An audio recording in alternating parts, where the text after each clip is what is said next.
أيا طالب العلم قم لا تنم، فإن الزمان انقضى وانصرم، فكن ما حييت ضنينا به، فظنك بالوقت عين الكرم. بسم الله والحمد لله والصلاة والسلام على رسول الله. Assalamu alaikum wa rahmatullahi wa barakatuh. I hope you're all well. Today we're in front of the Faculty of Sharia, the College Sharia, one of the faculties inside the Islamic University of Medina. And alhamdulillah, one of the brothers today agreed to give us some of his time to talk to him. Assalamu alaikum wa rahmatullahi wa barakatuh. Wa alaikum salam wa rahmatullahi wa barakatuh. How you doing, brother? Alhamdulillah. How about you? Alhamdulillah, I can't complain. We've got one of our brothers here, mashallah. Can you just start by telling us your name? My name is Kane. Mashallah. Where are you from, Kane? I'm from Suriname, South America. MashaAllah, South America. So we've got a brother here from South America. And can you just tell me when you got accepted into the university? I got accepted in 2015. MashaAllah, so 5 years ago from now. Okay, and what was the reason that you applied to the university? Why did you want to come and study here? My father had a friend who studied here, and I was like 4 years old, and I already made my mind that I wanted to come here. Allahu Akbar. Allahu Akbar. So, and how many students from Suriname are currently studying in the University of Medina? Currently, I'm the only one. Allahu Akbar. So here we go, the only brother studying from Suriname. He's the only student currently. And how did you think life was going to be like before you came to the university? Was you shocked when you got here? First of all, I was excited thinking that it would be easy. But the first day I came here, of course, I was shocked seeing how the room was prepared and all those things. And within the first day, I already thought about leaving the Jamia. Allah Akbar. And I think that's very, very common with regards to a lot of students when they come here. A lot of them get, homesickness, and they miss family, so a lot of them think of going back. But do you regret staying here? I'm not regretting nothing, bro. Alhamdulillah. So, Brother Kane, can you tell us your journey in learning the Arabic language? Was it difficult for you? Was it easy? For me, my first year learning Arabic was very difficult because I come from a country where we speak Dutch. So you can imagine that learning a new language, especially Arabic, is very challenging. And can you say that learning Arabic was much more easy than learning English, or the opposite? No, I would say English was easier than Arabic because I used to watch documentaries and movies which helped me a lot in learning English. So, Kane, how did you overcome the obstacles? From learning the Arabic language? Yeah. I had to revise a lot with some friends who already knew the Arabic language. And two is I had to read a lot of books. So can you say that the Arabic Institute was enough for you to better and become more fluent and understand the Arabic language, or did you have to do a lot of work outside of the Arabic Institute? The 2 years in the Arabic Institute helped me a lot, but I wouldn't say that it is enough because there's so much to learn in the Arabic language. Even we still carry on in the faculty. So, okay, now you mentioned the faculty. Can you tell us a bit about the Faculty of Sharia and what you study? But actually, before you get to that point, let us know why you chose this faculty. Back in my country, those former students were always talking about fiqh, masail al-fiqhiyya, and also the ahkam. So I thought Kulliyat al-Sharia was the right place. And what do you study exactly from the first semester until the 8th? Because obviously, to let everyone know that here in Jamia Islamiyya, each faculty is 8 semesters, correct?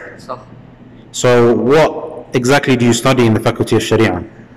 Of course, the main subjects in Kulliyat al-Sharia are fiqh and usul fiqh. And we study fiqh and usul fiqh for 4 years. So like for 8 semesters. And then we have other subjects like tafsir, hadith, in which we study only 5 semesters. And then we have tawheed, 4 semesters. And then you have other subjects like fara'id and qudat and other subjects we learn for like 2 years or maybe less. Okay, so Kane, what advice would you give to a brother after completing the Arabic Institute and he wants to come and study in the Faculty of Sharia, or one that already knows Arabic and he wants to come and study in the Kulliyat Sharia? First of all, I advise him with sincerity. And 2, it will help the student a lot if he has studied a particular madhab before. MashaAllah. So if he's studied a specific school of thought, a madhab, then it's going to help him. And what is it exactly now that you're studying? Which main fiqh book do you study in this Sharia? Well, I still study from Bidayat al-Mujtahid, which we study all of the opinions of the scholars. But now they changed the curriculum.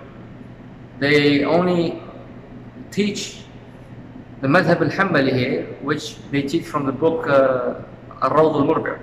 Okay, so can you say that obviously, is that easier now for a student that doesn't have any sort of background in any sort of madhab? Would that book now that they study now help him? I would say it's easier because Al-Rawd al-Murbi' is focused on only one particular madhab, that is the madhab al-Hanabila. While Bidayat al-Mujtahid, you have to know all the opinions from all the scholars. So, Kane, are there any other pieces of advice you would give to a brother that wants to come to the Faculty of Sharia? I would advise the student to start reading from Al-Rawd al-Murbi' and try to understand the masail. Or maybe listen to some duruus from YouTube, from scholars like Shuwayr or someone else. And alhamdulillah, we're here in Kane's room. So this is just an example of how the rooms look like inside the university. And they're usually divided into 4 different parts. So sometimes you get 4 brothers to a room, some 3 brothers, some 2 brothers. And it all depends on which room they give you and which building. Now, Kane, if you can just give us a little brief of what a student does on their day-to-day life. Normally, the class starts at 8 and it finishes at 1 o'clock. And after that, you can take a nap if you want. And this is what most students tend to do because of the heat, correct? Correct. And do you think it's important for one to take a nap? Because a lot of people think that when you study, you're supposed to just study and you're not supposed to take any rest. No, I would say taking a nap after Dhuhr time is very important because it gives you energy throughout the day. Okay, and after that, what do students usually tend to do after Asr, for example? Let's say they take a nap from Dhuhr to Asr. What afterwards? What do they do afterwards? You can either wake up before Asr and then go to the Haram and attend the lessons there. And how do the students usually get to the Haram? Is there a coach? Is there like a specific bus? How do they get to the Haram? There are buses that go from the university to the Haram. And are they free, or do the students have to pay for them? Some of them are free, but those always leave after Asr. So if you want to attend the lesson in the Haram, you might be late for like 10 to 15 minutes. But you have some which you pay and you can leave just before Asr. And if you don't go with the bus, you can always take a taxi. Okay, and mashallah, there's new services here in Saudi as well where the students can use it, which is Kareem, correct? Yeah. So you can order that and they can come right outside your building. They can come inside the university, yes. Oh, mashallah, that's good. And with regards to a student now, because what you study in the Faculty of Sharia and all the other faculties, there's quite a lot of subjects that you go through, so it tends to be seven subjects and above.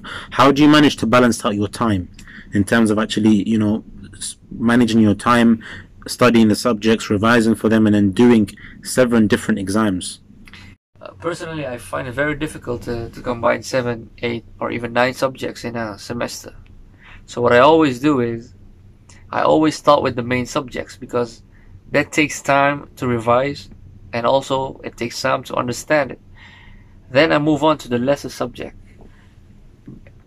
What I always do is, I always revise after Isha because after Asr, I'm attending the lessons in the Haram, and then after Maghrib, I do Quran. So when I come back from the Haram, I revise for like 2 hours. And what's best also for a student is that he reads before he goes to class. So he reads some of the subjects before he goes to class. How would that help a student? If a student reads before he goes to class, what would that benefit him? So he knows what the teacher will explain. So that means, of course, his understanding will be much more better. Okay. And in terms of, you mentioned earlier about you start with the main subjects. What's the main subject for the Faculty of Sharia? The main subjects are fiqh and usul fiqh. Okay, so let's say, for example, let's take an example. The previous semester, how did you lay out your revision timetable? So what I do is, in the 2 hours I have after Isha, or after returning from the Haram, I revise the things I had the day before. So it's not like focusing on the main subjects really, but if I had a main subject that day, that's the first I'm going to revise. Okay, mashallah. So here, mashallah, the brother, may Allah reward him, he's giving you a timetable of what a student gets up to on his day-to-day basis. May Allah reward you, Kane. Jazakallah khair. So Kane, just before we finish up, a lot of people, before they come here, or some of the brothers still studying here in the Arabic Institute, or even those that are in the faculty, they have this misconception that seeking knowledge is just all you're supposed to be doing from the moment you wake up until you sleep, is just read, and there's no time to have fun, you know, to chill out, to carry out your hobbies. So what would you advise a student? It is very important to balance study with having fun. Like, what I like to do is, on weekends I like to play football, and sometimes I go out and eat with friends, and that helps me a lot, because you also need time, you know, to relax. MashaAllah. What position do you play in football? I always play on midfield. MashaAllah, MashaAllah. Do you see yourself as a good football player? I wouldn't say I'm a good football player, I'll just try. Nah, I'm only kidding. I played with him. He's a very good football player, this brother, MashaAllah. So would you say that balancing out seeking knowledge and at the same time having fun, some sort of rest, is good for you when you're seeking knowledge and when you're living this life of a student life? Yeah, absolutely. Absolutely, because like staying at the university and keep on studying, it's very stressful. So you need some amount of enjoyment, so you won't stress about. So would you say that obviously studying from Sunday all the way until Thursday, on the weekend, when you do that, whether it's playing football, whether it's playing basketball, whether it's going to the gym, does that help relieve the stress from that which you studied throughout the whole week? For me, yes, because football is a hobby, so I like to do it, so it helps me a lot to relieve some stress. MashaAllah, Jazakallah khair. So that, you've heard it from the brother Kane himself, that playing football for himself helps him relieve stress. So just like to touch up on that point, because I know a lot of people have this misconception, thinking that when you're studying and living this life of seeking knowledge, you're supposed to just study and read a book from morning all the way until evening until you sleep and just memorize. But that's not the life. And we're here, as you can see, this beautiful university. It's very, very quiet now in this period of time because of the COVID-19. We ask Allah to take away this epidemic. Just before we finish up, just one more question, Kane. If you can advise, or what piece of advice do you see benefiting someone watching this, what would you advise them, those that want to apply and come out here and study? First of all, he has to be sincere. You know, he has to make his intentions pure. Second of all, he should know that seeking knowledge is very difficult, so he has to be patient and he has to remain patient. Third is that he should benefit from the knowledge he gets here. And the last one is to act upon it as much as possible. Allah ﷺ said, "Man salaka tariqan yaltamisu fihi ilman, sahhala Allahu lahu bihi tariqan ila al-jannah." Jazakumullah khairan, Brother Kane, and may Allah reward you for your time and effort. And inshallah, hopefully this is of benefit to those watching. Assalamu alaikum wa rahmatullahi wa barakatuh. So how can one be able to understand these other subjects? Okay, I made a mistake.